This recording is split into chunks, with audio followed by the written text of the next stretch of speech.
سلام، وقت بخیر. مدیر کانال پروژه دانشجویی هستم. پروژه سایت شارژ ساختمان رو خدمتتون توضیح میدم. با یوزر ادمین وارد میشم. وقتی که وارد صفحه مدیریت میشید فرقی نداره یا صفحه کاربری، اگر مدیران سایت براتون پیغامی گذاشته باشن به صورت یه مدال اینجا باز میشه و اگر شارژی داشته باشید که پرداخت نکرده باشید اینجا نمایش داده میشه که اگر روی پرداخت میکنم کلیک بکنید وارد صفحه پرداخت میشید. لیست فاکتوراتون رو میبینید که یک فاکتور پرداخت شده و یک فاکتور پرداخت نشده هست. این سیستم به زرین پال وصل هست ولی الان غیر فعال شده. این سیستم غیر فعال شده. شما میتونید برید زرین پال یه کد درگاه بگیرید و وصل بکنید، راحت وصل میشه و ازش میتونید به صورت یک سایت کاملا شخصی هم استفاده کنید. یعنی فقط پروژه دانشجویی نیست، کدها طوری نوشته شده امنیت داره، به درگاه وصله و راحت میتونید به عنوان یک سایت شخصی هم ازش استفاده کنید.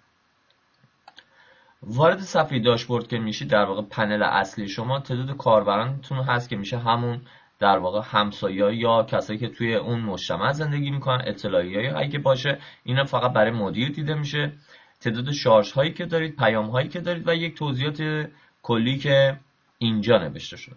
اطلاعیه اینجا میاد، نظرسنجی اگر توی ساختمان قرار بگیره اینجا دیده میشه که روی این اطلاعیه هم کلیک بکنید یه اطلاعیه اینجوری دیده میشه با عکسش و اگر روی نظرسنجی ها کلیک بکنید میتونید نظرسنجی رو انجام بدید و حالا مدیر سایت بعداً میبینه بر اساس اون نظرسنجی کدوم یکی از اون مراحل قابل انجام هست که این شکلی این یکی که تست زدیم کار میکنه. یعنی هر کدومش 2:2 برابره و کل نظرات هم 4 تا بود. قسمت درباره ساختمان از ادیتور سیکا ادیتور استفاده شده که اینجا میتونید اینا رو تغییر بدید، همون مواردی که صفحه اول دیدید.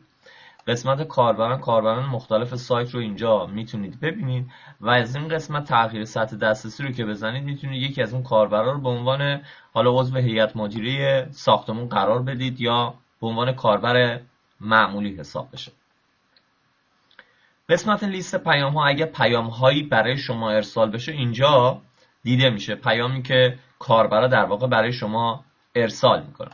قسمت نظرسنجی هم که همون نظرسنجی بود که میتونید خودتون نظرسنجی جدیدی ایجاد بکنید که با ایجکس نوشته شده. عنوانش رو مینویسید و اینجوری پاسخهای بیشتری رو ایجاد کنید.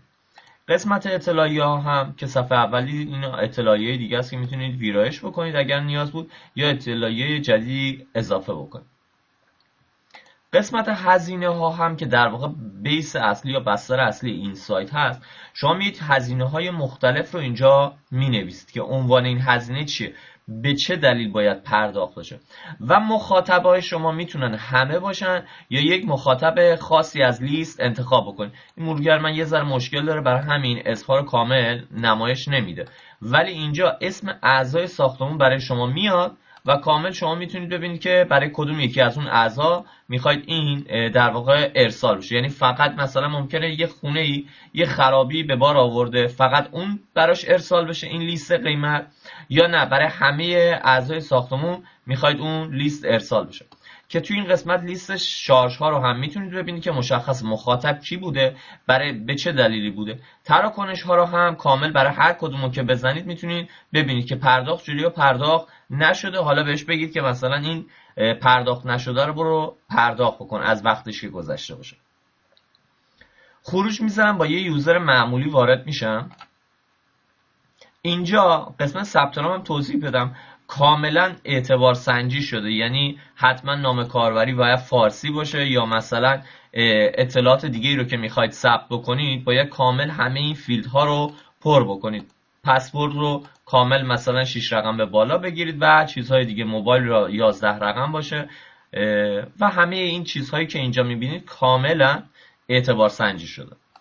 من با یه یوزر معمولی وارد میشم. یوزرها هم که میبینید هم میتونن با موبایل، ایمیل یا نام کاربریشون وارد بشن. این دفعه با موبایل 0911 مثلا وارد میشم که یه یوزر معمولی هست. یوزر معمولی وقتی وارد میشه اینجوری این صفحه رو میبینه. حالا توضیحاتی که هست دیگه اون اطلاعات اون بالا دیده نمیشه، اون برای مدیر اصلی. لیست هیئت مدیره میتونه اینجا ببینه، کامل مشخصه. ارسال پیام رو حالا اینجا این به عنوان یک در واقع کاربر معمولی یا فردی که تو اون ساختمون زندگی میکنه میخواد یه پیام ارسال بکنه، مخاطبش رو دوباره میتونه از این لیست انتخاب بکنه که کی هست، به مدیر اصلی سایت ارسال بشه یا به یکی دیگه از اون افراد، که وقتی ارسال بشه فقط اون فرد میتونه پیام رو ببینه. قسمت هزینه ها هم هزینه هایی که تا الان براش اومده اینجا دیده میشه که اگر پرداخت نشده داشته باشه میزنه روی این گزینه عملیات که اینجا الان غیر فعاله چون پرداخت کرده، پرداخت رو میزنه و اون هزینه رو پرداخت میکنه. عملا یک سایت جامع و کامل هست و امکاناتی که داره به درد یک سایت شخصی هم میخوره، برای یک پروژه دانشجویی هم بسیار کامل و مفیده چون به درگاه هم وصل شده.